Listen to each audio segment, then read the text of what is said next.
오늘은 소외와 화해, 소외를 넘어 화해로라는 제목으로 함께 하나님의 말씀을 나누겠습니다. 인간 소외라는 주제는 철학과 사상에 있어서 매우 중요합니다.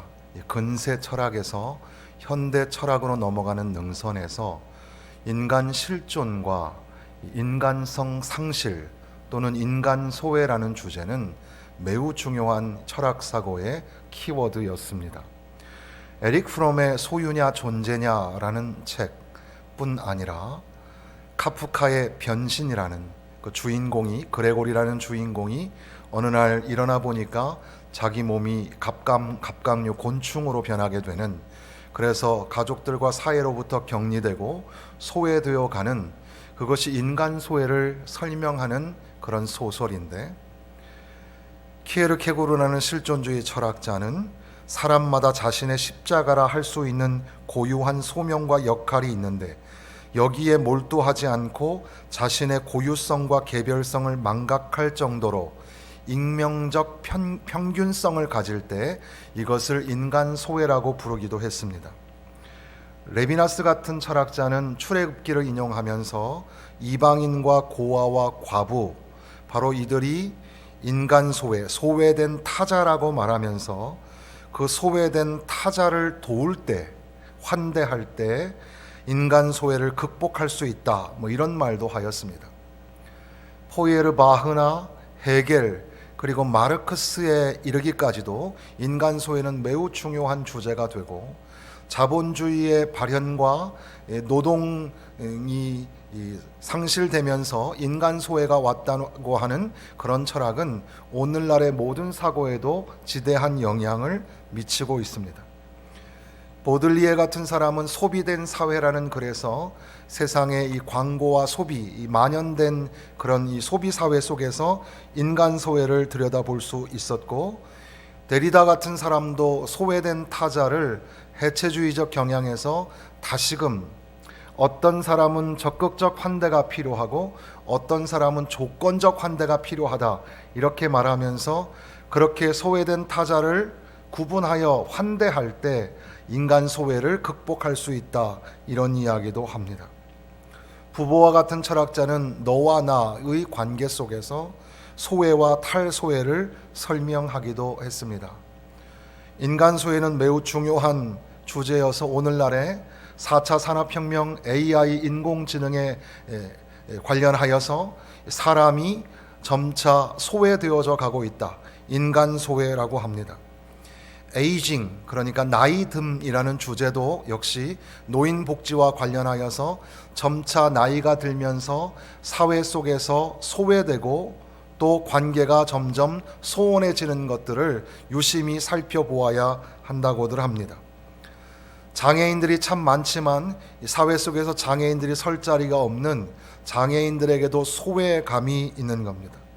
물질 만능 속에서 인간 소외, 이것은 매우 팽배한, 그러면서도 아주 중요한 주제가 되는 거죠.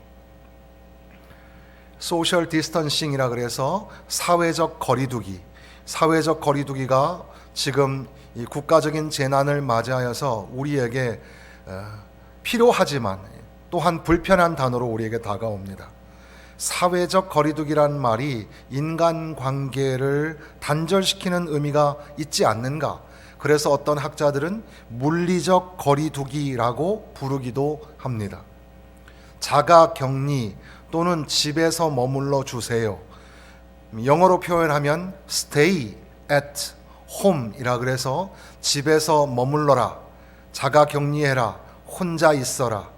이 모든 것들이 사상적, 구조적, 사회적 인간 소외와 관련이 있어서 인간은 이제 이렇게 만연한 이 국가적 재난, 바이러스로 말미암아 스스로 고립되고 스스로 소외당해야 하는 그런 상태를 뼈저리게 경험하게 되었습니다.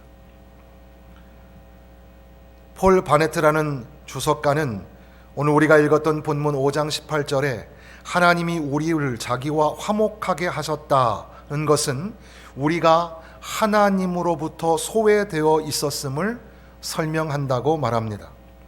소외라는 것, 그것은 사람들 간의 신뢰와 존중이 없는 상태라고 정의하면서 깨어진 결혼, 노사 간의 분쟁, 국가 간의 적개심 등등에 사용할 수 있는 말. 그래서 소외는 적이감, 분열, 의사소통의 단절 등을 의미하기도 합니다. 인간은 근본적으로 본능적으로 이 소외를 담고 사는데 그것은 하나님으로부터 떨어진 경험, 하나님과의 분리의 경험, 죄로 인하여서 에덴 동산에서 추방되었을 때에 그 분리의 경험이 바로 인간에게 있어서 인간 소외라는 말을 뗄래야 뗄 수가 없다는 거죠. 그런데 바울 사도는 그 소외의 원인이 인간의 죄에 있고 죄로 말미암아 하나님과 관계가 떨어지게 되었다고 말합니다. 이사야 59장 2절에 보면 오직 너희 죄악이 너희와 하나님 사이를 내었고 너희 죄가 그 얼굴을 가리워서 너희를 듣지 않으시게 함이니. 창세기 6장 5절에 사람이 죄악이 세상에 관영함을 보시고 하나님이 마음에 근심하셨다고 기록하기도 합니다. 그러니까 인간이 가지고 있는 죄로 인하여서 하나님과의 관계가 단절되고 이 소외를 경험하게 되었지만 그 소외의 고통은 하나님이 오히려 짊어지게 되십니다. 그리고 이렇게 소외로 인하여 관계가 소원해졌을 때는 쌍방간의 해결점을 찾아야 하는데도 불구하고 소외가 인간의 근본적인 죄 문제에 있었음에도 하나님께서 먼저 나서서 하나님께서 해결책을 우리에게 보여주셨다는 겁니다. 그것이 바로 예수 그리스도, 인격적으로 우리에게 오신 예수 그리스도로 말미암아 그가 십자가에서 화목 제물이 되어 주심으로 말미암아 인간 소외를 극복하는 하나님과의 분리, 하나님과의 단절을 극복하고 회복하는 하나님과의 화목을 우리에게 허락하여 주셨다는 겁니다. 결국 하나님과의 분리 경험 속에서 인간은 소외를 경험하게 되는데 하나님과의 관계 단절뿐 아니라 사람과 사람 사이의 소외와 고립을 경험하게 되고 그리고 땅이 저주하여 모든 피조 세계도 사람과 관계가 단절되어지는 그렇게 인간은 고립되고 소외되는 경험을 하게 된다는 겁니다. 우리의 죄가 하나님의 심기를 상하게 하고 슬프게 하며 소외시킨다고 주석가는 말하면서 하나님께서 세상을 자기와 화목하게 하시며 19절에 저희의 죄를 저희에게 돌리지 아니하시고 하나님이 친히 그 소외를 극복하고 회복하시려고 화목하게 하시려고 독생자를 내어 주셨다고 말씀하여 주십니다. 그러므로 예수 그리스도로 말미암아 그가 화목제물이 되어 주심으로 말미암아 이제 소외를 넘어서 화해로 이 소외와 고립과 관계의 단절을 극복하고 화목과 평화의 길로 나아가게 됩니다. 결국 예수님 때문에, 예수님의 십자가 때문에 이제는 멀어졌던 하나님과의 관계가 회복되어지고 하나님과 화목하게 되어집니다. 그리고 또한 하나님과 화목하고 하나님을 사랑하는 것처럼 이제는 형제와 자매, 사람과 사람 사이의 관계도 회복을 향하여 나아가게 되며 모든 피조 세계와 자연 만물과도 화목을 경험하게 되는 거죠. 우리가 읽었던 본문에는 대신하여라는 말이 여러 번 등장합니다. 하이퍼라고 할 수 있는데 영어에서는 이 for라는 전치사로 설명이 되어 있습니다. 대신하여라는 말의 의미는 크게 두 개죠. 대표라는 의미와 대리라는 의미를 담고 있습니다. 그러니까 예수 그리스도께서는 우리의 대표자가 되셔서 죽으시고 다시 살아나심으로 말미암아 하나님과 화목을 이루셨다고 말씀하시는 겁니다. 그러면서 또한 대리라는 말을 통해서 교환의 암시, 화목하다라는 말 안에도 교환이라는 의미가 담겨져 있습니다. 그래서 죄로 말미암아 우리가 이 하나님과 관계가 단절되고 소외감을 경험하게 되었지만 그러나 이제 예수 그리스도로 말미암아 화목을 경험하게 되고 이제는 하나님의 의가 되었다고 우리에게 선언하여 주시는 겁니다. 갈보리 산상에서 일어났던 십자가의 그 구속의 사건, 바로 그것을 통하여서 하나님과 우리 자신이, 우리 인간이 화목하게 되어지는 위대한 역사가 일어나게 되었다는 겁니다. 십자가 처형은 잔인하고 두려운 것이었습니다. 그럼에도 불구하고 그것은 사람들을 향한 하나님의 사랑, 예수님 안에 집중된 사랑의 위대한 표현이었습니다. 그래서 바울 사도는 내게는 우리 주 예수 그리스도의 십자가 외에는 결코 자랑할 것이 없다고 고백하였고, 아이작 와츠가 말한 것처럼 방금 우리가 불렀던 찬송가에 놀라운 사랑 받은 나 몸으로 재물 삼겠네, 그런 고백을 우리의 기독교 역사상에 계속해서 거듭하여 고백하게 되는 겁니다. 예수 그리스도께서 우리를 대신하여 십자가에 달리셨다는 이 메시지, 바로 이 십자가 사건 때문에 우리는 하나님께 의존하고 하나님께 달려 나아가게 됩니다. 그분에 대한 우리의 믿음과 사랑. 고린도후서 5장 17절에 그리스도 안에 있으면 우리가 새로운 피조물이라, 보라 새 것이 되었도다 말씀합니다. 예수 그리스도 안에서, 예수님의 십자가를 통해서 우리는 새로운 피조물이 되었고 새 것이 되었다고 선언하시는 겁니다. 우리는 이제 죄에 대하여는 죽고, 이제 우리의 대표이며 대속자로서 죽으셨다가 다시 사신 예수 그리스도, 그분을 위하여 사는 존재로 거듭나 새로운 피조물, 새 것이 되었다고 말씀하시는 겁니다. 지금 우리는 소외를 경험합니다. 사회적으로, 구조적으로. 그리고 이 재난에 즈음하여서 우리는 스스로 소외를 경험하게 되고 격리를 해야 되는 그런 상황에 처해 있습니다. 그러나 더 깊이 신앙적으로, 영적으로 들여다보면 인간은 하나님과의 관계 단절을 통하여서 분리와 소외를 이미 뼈저리게 경험하고 있는 겁니다. 하나님과의 관계를 회복하여 화해와 화목과 평화의 자리로 나아가기 위하여서, 즉 그 소외를 극복하고 소외를 넘어가기 위하여서 우리에게 예수 그리스도께서 오셨습니다. 예수님의 십자가, 그분이 흘려주신 피, 그 보혈로 말미암아 우리는 이제 소외를 넘어서 화해로, 화목으로, 평강으로 나아가게 되었다는 것입니다. 우리를 향하여서 화목하게 하는 직분을 주셨으니 말씀하십니다. 화목하게 하시며 또한 화목하게 하는 말씀을 우리에게 부탁하셨다고 말씀하십니다. 이것은 문맥상 이제 예수 그리스도를 믿지 아니하는 사람들에게, 또 고린도 교회 성도들에게 하나님의 말씀을 선포할 때에 하나님과 화목하라, 하나님과 화목하라, 예수 그리스도를 믿고 예수 그리스도를 영접함으로, 십자가를 자랑하고 십자가를 의지함으로 말미암아 하나님과 화목하라는 메시지를 우리에게 부탁하셨다는 뜻이며, 동시에 이제 우리가 하나님과 화목한 것처럼 사람과 사람 사이에도 이 소외와 격리, 이 단절과 분리를 넘어서서 화해와 화목과 평화를 향하여 나아가라고 우리에게 가르쳐 주시는 말씀입니다. 글로리아 에반스가 쓴 이 담이라는 작은 소책자가 있습니다. 타인과 나 사이에 허물어지지 못하는 담, 그 담으로 말미암아 관계가 단절되어지는 거죠. 이방인과 유대인 사이에도 높은 벽이 있었습니다. 그리고 그 벽에는 글귀가 적혀 있었습니다. 만약에 이 벽을 넘으면 죽일 것이다, 사형하게 될 것이다.